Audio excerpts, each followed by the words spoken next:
அதாவது ஒரு கவ், அதாவது ஒரு மாடு. ஹலோ எவ்ரிவன், நான் உங்கள் மதன் கௌரி பேசுகிறேங்க. நான் அப்படி சொல்லலைன்னா நீ லோரி எடுத்திருக்க மாட்டேடா. எல்லா கோபி நல்லா இருக்கிறீங்களா? ஒரு நடிகரின் பெயரை சொன்னால் ரசிகர்களின் ஒட்டுமொத்த கரகோஷத்தால் வட பையா வேட்டை வேட்டை வேட்டைக்காரர். உங்களால் மட்டுமே நான். எதற்கு இந்த வேதங்கள்? தெற்கின் வெற்றிகள் வடக்கை நம்பி இருக்கிறது. ஏடா ஒரு வாய்ஸ் கேட்கறேன்னு சொல்லிவிட்டு ஏடா ஒரு மணி நேரமா வாய்ஸ் கேட்டுருக்கிறியா தம்பி? நிறைய புது வாய்ஸஸ்லாம் பேசி தான் ட்ரெண்ட் ஆனீங்க. அதில் குறிப்பாக வந்து பிரதீப் ரங்கநாதன் வாய்ஸ் பண்ணியிருந்தீங்க, ரொம்பவே எல்லாரையும் அட்ராக்ட் பண்ணியிருந்தது. அவன் உன்னை கண்ணு குட்டின்னு கூப்பிடுறது, நீ அவனை மாமா குட்டின்னு கூப்பிடுறது. எப்பா அது என்னடி மாமா குட்டியில் 4 ஒய்யே குட்டியா மாமா குட்டியா? அவன் என்ன குட்டியாவா இருக்கான்? செலப்பண்ணி மாதிரி இருக்காண்டி. ஒரு சவுண்ட் நான் வேற ஒரு வாய்ஸ் ட்ரை பண்ணி அதில் வந்தது சலீம் கௌசரோடைய வாய்ஸ். வேட்டைக்காரன் மூவியில் வில்லன் நடிச்சிருப்பாரு. ஆமாம். வட பையா வேட்டை வேட்டை வேட்டைக்காரா. அதாவது நீ ஒரு போலீஸ்காரன் ஆகணும்னு சொல்லி வந்திருக்கேன்னு கேள்விப்பட்டேன்.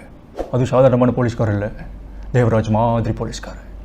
ஒரு தேவராஜ் அழிக்கிறதுக்கு நான் பட்ட பாடு எனக்கு தான் தெரியும். நீ என்னை தொட்டிருக்கக்கூடாது. எனக்கு இந்த வேதனாய்க்கிறதுக்கு பயம் முறுத்திய பழக்கம், பயப்பட்ட பழக்கம் இல்லை. எனக்கு தண்டிக்கும் அதிகாரம் மட்டுமே வழங்கப்பட்டிருக்கிறது, மன்னிக்கும் அதிகாரம் வழங்கப்படவில்லை. நீங்கள் ரஜினிகாந்த், நான் ஜனகராஜ். அண்ணாமல்ல கபாலி எப்படி இருக்க? ஒரு 10 ரூபாய் வச்சு. அண்ணாமல்ல நேற்று லேடிஸ் ஹாஸ்டலுக்கு போனியாமே, அங்கே என்ன நடந்துச்சு? அது ஒரு எப்போ கேட்குற? நான் மட்டுக்குள்ளே போறேனா? அங்கே ஒரு புஷ்டியோட ஒரு பொண்ணு குளிச்சுட்டு இருந்தது அப்படியே பார்த்துட்டு இருப்பா.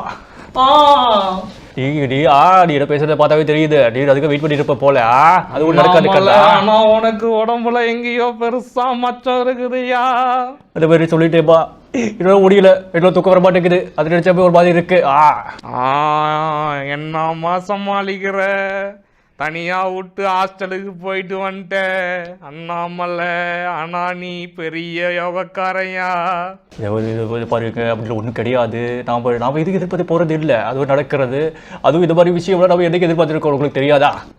ஓகே ப்ரோ, செம ப்ரோ. ஜெனரலாக ஆடியன்ஸ் பார்த்துருப்பாங்கல்ல, அப்படி ஏதாவது பெஸ்ட்டான கமெண்ட் நம்மளை பார்த்து ஏதாவது அண்ணா நல்லா பண்ணுறீங்கன்னா பயங்கரமாக இருக்குது, நாங்கள் இதுக்கு முன்னாடி பார்த்ததில்ல, அந்த மாதிரி ஏதாவது சொல்லியிருக்காங்களா? எல்லா கமெண்ட்டுமே நல்லா இருக்கும். அது இல்லாமல் இந்த வயசு யாரும் எடுத்ததில்லை, நீங்கள் இந்த எடுத்தது முயற்சிக்கு நல்லா இருக்குது. இது வரைக்கும் ஒரு நெகட்டிவ் கமெண்ட் அதிகம் வந்ததே இல்லை. தனித்தனி வீடியோ போடுங்க. அப்போ அந்த வீடியோ போட்டப்போ இன்ஸ்டா வந்து க்ரௌடில் பேசுகிற மாதிரி வீடியோ தான் இருந்தது. நீங்கள் தனியாக செப்பரேட்டாக வீடியோ போடுங்க, வெயிட் பண்ணுறோம் அப்படின்னு சொல்லி நிறைய கமெண்ட் வந்திருந்தது. ஷோ அவர்களுடைய வாய்ஸ் ஏதாவது? எதற்கு இந்த வேதங்கள்?